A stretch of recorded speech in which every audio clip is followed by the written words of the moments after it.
신명기 31장, 제가 주는 구약성경 311면입니다. 14절에서 16절 말씀, 우리 같이 한 목소리로 합독하십니다. 31장 14절, 15절, 16절입니다. 시작. 여호와께서 모세에게 이르시되 내가 죽을 기한이 가까웠으니 여호수아를 불러서 함께 회막으로 나아오라. 내가 그에게 명령을 내리리라. 모세와 여호수아가 나아가 회막에 서니 여호와께서 구름 기둥 가운데에서 장막에 나타나시고 구름 기둥은 장막 문 앞에 머물러 있더라. 또 여호와께서 모세에게 이르시되 너는 내 조상과 함께 누우려니와 이 백성은 그 땅으로 들어가 음란히 그 땅의 이방신들을 따르며 일어날 것이요 나를 버리고 내가 그들과 맺은 언약을 어길 것이라. 좋으신 하나님 아버지 감사합니다. 수요 저녁 시간 저희를 허락하여 주시니 감사합니다. 늘 성령의 인도하심에 따라 저희들이 모여서 예배할 수 있게 해주시고 하나님께 기도하며 주 예수 그리스도로 기도할 때 저희들의 기도를 들어주시고 응답하여 주시고 선하고 복된 길로 인도하여 주사 주님, 오직 주 예수 그리스도의 사랑 안에서 살게 하여 주시옵소서. 예수 그리스도의 이름으로 기도합니다. 아멘. 이 신명기 31장 오늘 말씀을 보면 이제 바턴 터치라는 말을 가지고 우리가 생각해 보겠습니다. 모세가 여호수아에게 자기의 그 모든 정치적, 영적 권위를 물려줍니다. 여호수아입니다. 그는 갈렙과 함께 가나안 땅을 정탐했던 12명 중에 한 사람입니다. 여호수아가 이제 하나님 앞에 서게 될 때 하나님께서 모세와 여호수아가 회막 가운데 서라 이렇게 말씀을 하는 겁니다. 이 회막은 일명 성막이라고 합니다. 그 안에 법궤가 있죠. 법궤가 있어서 그 안에 이제 십계명과 또 뭐가 있을까요? 아론의 쌍난 지팡이와 또한 만나를 담은 항아리가 있습니다. 그 성막 앞에 서라, 회막 앞에 서라, 요즘 말하면 하나님의 성전, 교회 앞에 서라 라고 말씀을 하시면서 이렇게 말씀하십니다. 모세 너는 이제 죽을 것이다. 하지만 여호수아가 내가 하던 그 일을 대신해서 가나안 땅에 들어가게 될 것이다 라고 하나님께서 말씀을 하십니다. 근데 하나님 앞에 어떻게 섰는가라는 것에 대해서 성경은 자세하게 이야기합니다. 성막 앞에 섰더니 구름 기둥이 서 있는 겁니다. 이 구름 기둥이 서 있다는 것은 하나님의 임재를 상징하고 있는 것입니다. 눈에 보이는 겁니다. 구름이 기둥이 딱 서 있는 거죠. 하나님은 어떤 실체를 보여주지 않습니다. 구름으로 가려져 있다는 것이죠. 왜 못 보느냐에 대해서 여러 이야기가 있지만 우리의 죄성이 하나님의 신성을 만나면 부딪혀서 죽게 됩니다. 하나님을 보는 순간 죽는다라는 구약에서는 아주 무서운 징크스가 있는 거죠. 모세도 하나님을 보지 못했죠. 성경에는 대면하여 이야기했다 하지만 얼굴을 맞대어 보았다기보다도 하나님의 모습을 보여주세요 기도했을 때 살짝 바위 틈에 등만 살짝 보여줬다라는 그런 한 부분만 보여주고 있는 거죠.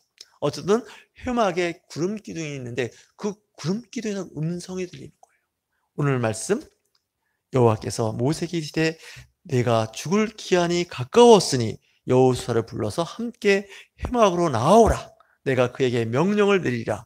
모세와 여호수아가 나아가 회막에 서니라고 되어 있습니다. 회막에 섰을 때 하나님의 성령께서 임재가 있었다는 거죠. 여러분들 오늘 수요 예배 가운데 하나님의 성령의 임재를 여러분들 기억하시기 바랍니다. 생각하시기 바랍니다. 왜냐고요? 우리 몇 안 되는 사람이 수요 예배를 드리는 것 같지만 이 가운데 성령의 역사하심이 있는 거죠. 두세 사람이 내 이름을 모인 곳에는 나도 그들 중에 함께 있다고 예수님께서 마태복음 18장에서 말씀하고 계십니다. 우리가 어느 곳에 있든지 어느 시간에 있든지 우리가 기도하고 예배하는 찬송을 들어주시는 하나님을 믿으시길 주의로 축원합니다. 하나님은 예배하는 자를 찾으신다는 거죠. 하나님은 예배를 받기 원하신다는 겁니다. 요즘 예배에 대한 그런 분위기가 많이 약화된 거 인정합니다. 교회에 모이는 거 전 같지 않다는 거 인정합니다. 하지만 하나님께서는 예배를 회복하기를 원하시고 하나님을 찾는 자를 복 주시고 원하신다는 거 여러분들 평생에 기억하시기 바랍니다.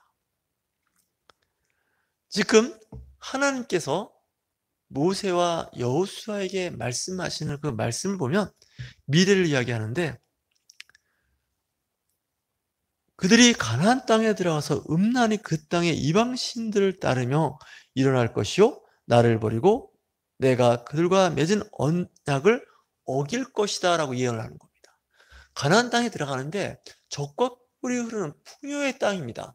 너희들이 그렇게 노예 생활하면서 힘들고 고통받았던 그 소원을 들어준 즉 문제는 뭐냐? 그곳에서 하나님을 잃어버린다는 거죠. 고난 가운데 힘들고 어려울 때 하나님을 찾고 기도하는데 먹고 살만하고 풍요롭고 여유가 있으니 어떻다고요? 예배를 드리지 않는다는 거예요. 오히려 예배가 아니라 이방신, 하나님이 아닌 그 어떤 것을 흠모하면서 따라간다는 것을 하나님께서 말씀하고 있습니다. 그때 하나님께서 진노하여 그들을 버리며 내 얼굴을 숨겨 그들에게 보이지 않게 할 것인즉, 이 저주입니다. 하나님의 얼굴을 보여주지 않는다는 거예요. 하나님의 임재를 못 볼 것이라는 거죠. 우리가 세상에서 잘 나갑니다. 잘 풀렸습니다. 갖가지 혜택과 영광과 영화를 다 누렸지만 정작 누구를 만날 수 없다고요? 하나님을 못 만나는 거죠. 하나님의 가장 큰 진노가 뭐냐? 하나님께서 얼굴을 비춰주지 않는다는 거예요. 만나주지 않는다는 거예요. 여러분 직장 생활 하십니까? 사업을 합니까? 사업의 파트너, 직장의 상사가 내 얼굴, 나를 만나기 원하지 않는다면 이건 심각한 문제에 빠져드는 것입니다. 그들이 삼킴을 당하여 허다한 재앙과 환난이 그들에게 임할 그때 그들이 말하기를 이 재앙이 우리에게 내림은 우리 하나님이 우리 가운데 계시지 않는 까닭이 아니냐 할 것이다 라고 이야기하는 겁니다. 왜 이렇게 힘드냐? 왜 이렇게 어려움이 있느냐? 우리가 이렇게 고난을 받고 있지? 하나님께서 우리와 함께 하지 않는 것이 아니냐라고 할 것이다 라고 그때 가서 깨닫게 된다는 겁니다. 혹시 이 세상에서 하는 일들이 잘 안 풀리십니까? 문제가 많습니까? 하는 족족 다 망하십니까? 한번 체크해 보십시오. 하나님께서 내게 얼굴을 비춰주지 않는다는 거예요. 하나님은 숨으시는 하나님이에요. 하나님은 자기의 얼굴을 숨긴다고 말씀하고 있습니다. 오늘 18절 말씀 볼까요? 다른 신들을 따르는 모든 악행으로 말미암아 내가 그때 반드시 내 얼굴을 숨기리라. 내 얼굴을 숨기리라. 예배를 드려도 사업을 해도 사람을 만나도 그 가운데 성령 하나님의 임재가 없다는 거예요. 이건 심각한 문제. 생명이 없다는 거죠. 신명기에서 나오는 모세의 이야기는 이렇게 이야기합니다. 하나님께서 말씀하시는 부분이죠. 말씀을 자꾸 잃어버리는 거예요. 생각 안 하는 거예요. 그래서 그들에게 어떻게 이야기를 하느냐? 이스라엘 자손들에게 가르쳐 그들의 입으로 부르게 하여 이 노래로 나를 위하여 이스라엘 자손들에게 증거가 되게 하라. 노래를 가르쳐 주라고 하나님께서 말씀하십니다. 왜 노래를 가르쳐 주라고 할까요? 노래는 잘 잊어먹지 않습니다. 과거에 어려운 무슨 단어나 문자를 외울 때 노래를 곡을 붙여서 불렀던 기억이 납니다. 그러면 멜로디에 의해서 그 어떻게 보면 말씀을 기억한다는 것이죠. 우리 애국가가 있습니다. 1절에서 4절까지 있는데 그냥 애국가 가사를 외우라 그러면 외우기 어렵습니다. 하지만 1절에서 4절까지 부르려면 부를 수가 있죠. 왜 그럴까요? 그 애국가 가사에 곡이 붙어 있기 때문에 가능한 거죠. 여러분들 찬송하시죠? 그 찬송의 멜로디를 기억하시나요? 그 찬송의 멜로디를 기억하면 그 가사가 생각이 납니다. 가사를 생각하면 멜로디가 생각나는 것이죠. 성경 말씀도 마찬가지입니다. 율법이지만 그 율법의 말씀을 노래로 불렀다는 거죠. 우리가 그래서 예배를 드릴 때 찬송을 합니다. 찬양을 합니다. 그리고 또 걸어가면서도 찬양을 듣기도 하고 또 입으로 부르기도 한다는 것이죠. 왜냐? 하나님을 잃어버린다는 건요, 하나님의 말씀을 기억하지 못한다는 것이죠. 말씀이 곧 하나님이시기 때문에 그렇습니다. 말씀 가운데 임재가 있기 때문에 그렇습니다. 젖과 꿀이 흐르는 땅에 그들이 가게 되면 그들이 먹어 배부르고 살찌면 돌이켜 다른 신들을 섬기며 나를 멸시하여 내 언약을 어기리니 그들이 수많은 재앙과 환난을 당할 때 그들의 자손이 부르기를 잊지 아니한 이 노래가 그들 앞에 증인처럼 되리라.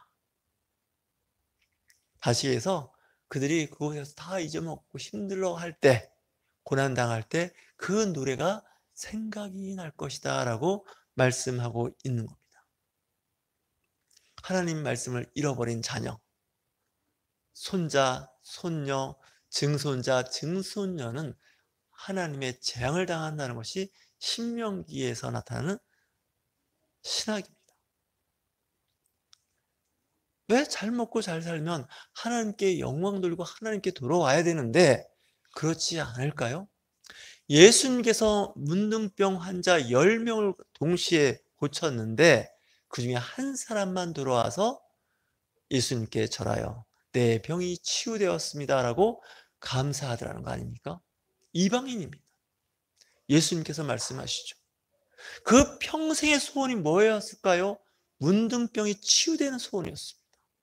불치의 병이었는데 그 불치의 병이 치유되는 그 10명 중에 1명, 10%만 예수님께 들어와 감사하더라는 것이죠.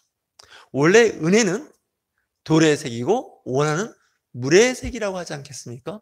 그만큼 은혜를 잊지 말라는 거죠. 하나님의 은혜를 잊지 말라는 거죠. 또 이웃이 베푼 은혜를 잊지 말라는 겁니다. 우리 옆에 계신 분들과 권면할까요? 하나님의 은혜를 잊지 맙시다. 하나님의 은혜를 잊지 맙시다. 또 한 가지 이웃에 대한 사랑 이야기를 해야 됩니다. 이웃이 베푼 사랑을 기억합시다. 이웃이 베푼 사랑을 기억합시다. 우리는 하나님을 사랑하고 이웃을 사랑합니다.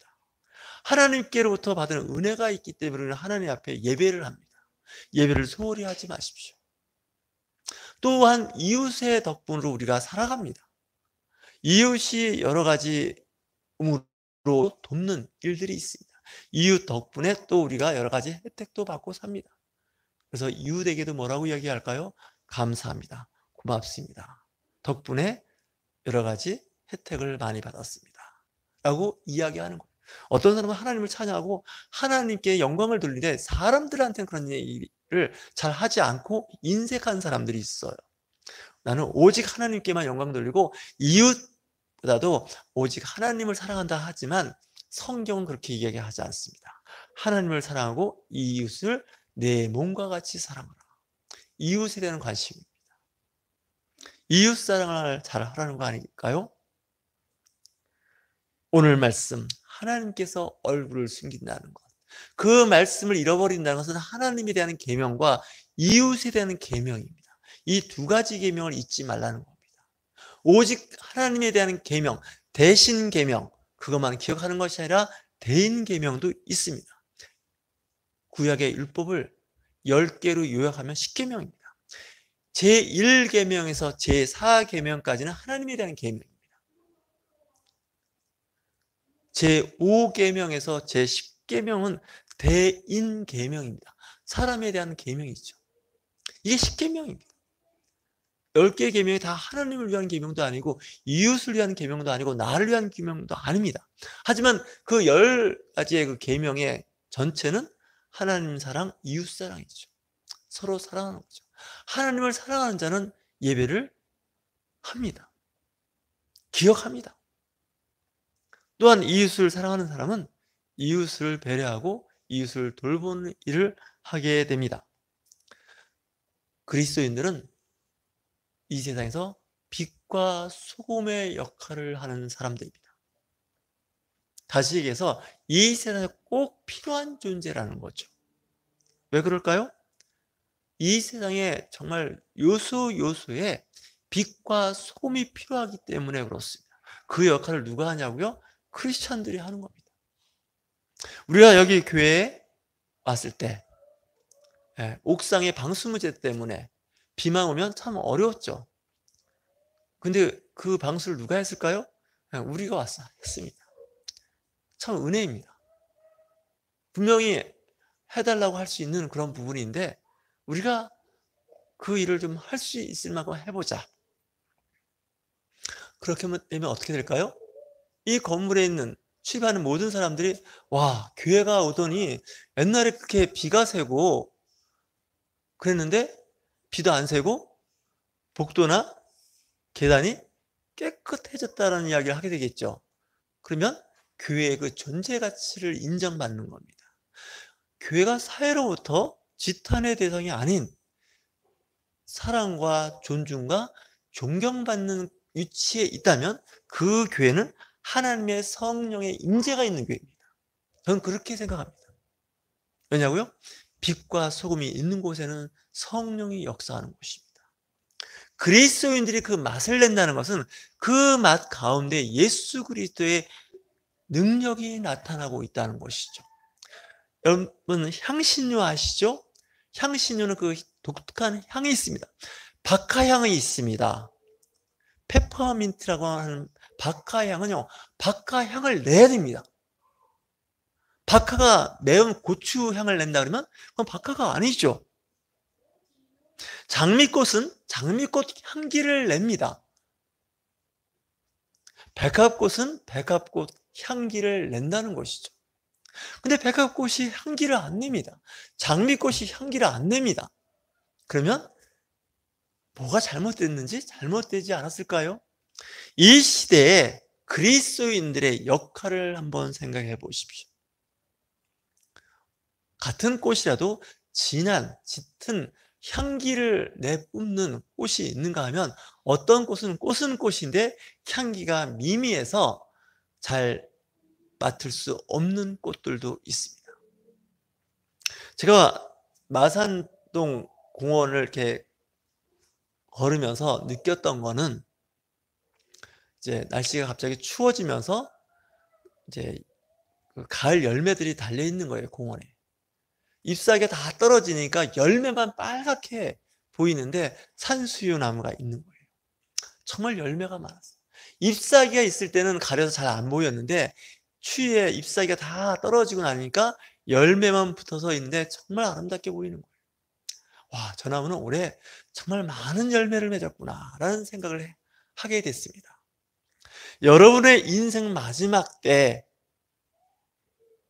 하나님께서 많은 열매를 맺었구나 라고 칭찬 받으시는 저와 여러분이 되실 주인으로 축원합니다.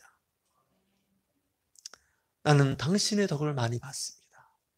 당신을 만나서 참 은혜스럽게 살았습니다. 내가 당신을 보니까 정말 하나님은 살아계시고 당신이 믿는 주 예수 그리스도는 구원자인 것을 내가 알게 되었습니다. 당신은 나한테 한 번도 예수 믿으라는 말을 하지 않았습니다. 심지어는 교회 가자는 얘기도 안 했습니다. 하지만 내가 당신을 보니까 당신 마음 안에, 당신 몸 안에 예수 그리스도의 영이 역사하는 것을 알게 되었습니다. 당신이 믿는 하나님 내가 믿고 싶고 당신이 다니는 그 교회에 내가 다니고 싶습니다. 이런 말이 나오면 얼마나 아름다울까요? 얼마나 좋을까요? 반대로 하는 말이 있지 않겠습니까? 당신이 다니는 그 교회 나는 못 다니겠습니다. 당신이 믿는 그 하나님은 내가 믿을 수 있는 대상은 아닌 것 같습니다. 그렇다면 어떨까요? 하나님의 성령의 임재가 없습니다. 하나님께서 그 안에 계시지 않는다는 것이죠. 왜? 하나님께서 얼굴을 외면하신 겁니다. 숨긴 겁니다.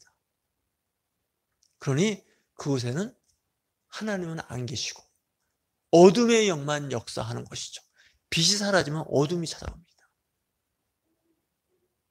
그리고 소금이 없으면 소금을 대체할 수 있는 맛을 낼 수 있는 것은 지구상에 없습니다. 단맛을 내는 종류는 많습니다. 사탕수수도 단맛을 내죠. 사탕무도 단맛을 냅니다. 그 외에 단맛을 내는 각종 과일들이 많습니다. 근데 짠 건요, 소금 외에는 대체할 수가 없습니다. 다시 얘기해서 그리스도인들은 소금의 역할을 감당해야 되는데 그 어떤 사람들로도 대체할 수 없는 그리스도인들이 되시기를 주의 이름으로 축원합니다. 잘 돌아보십시오. 그리고 기도하십시오. 성령께서 나와 함께 하여 주시사 이 시대를 살아갈 수 있는 영적 힘을 허락하여 주시옵소서. 그리고 나의 앞길을 인도하여 주시사 이 시대에 태어난 역할, 그 일을 잘 감당할 수 있도록 도와주시옵소서. 주 예수 그리스도가 이 땅에 오신 그 대림절을 보내면서 또한 대림절을 맞이하면서 우리가 생각할 수 있는 것은 무엇일까요? 왜 예수님께서 이 땅에 오셔서 하늘의 미랄이 되었는지 생각해 보십시오. 하늘의 미랄이 땅에 떨어져 썩지 아니하면 많은 열매를 맺을 수 없다고 예수님께서 말씀하십니다. 예수님께서 첫 번째 하늘의 미랄이 되었다는 겁니다. 내가 죽어야 그 조직이 산다는 거죠. 내가 죽어야 교회가 살고 신앙 공동체가 세워진다는 겁니다. 사도 바울이 고린도 교회에 쓴 편지가 있지 않습니까? 나는 날마다 죽노라. 나는 날마다 내 육체의 정욕을 누르고 산다는 거 아닐까요? 이 시대에 진정한 참된 그리스도인들이 정말 찾기가 어렵다는 것이죠. 저도 요즘에 어떻게 하면 이 시대에 참된 그리스도인이 될까? 진정한 그리스도인이 될까? 연구합니다. 생각합니다. 작은 일부터 실천하려고 노력하고 있습니다. 하늘이여 귀를 기울이라. 내가 말하리라. 땅은 내 입의 말을 들을지어다. 내 교훈은 비처럼 내리고 내 말은 이슬처럼 맺히나니 연한 풀 위에 가는 비 같고 채수 위에 단비 같도다. 내가 여호와의 이름을 전파하리니 너희는 우리 하나님께 위엄을 돌릴지어다. 기도하겠습니다.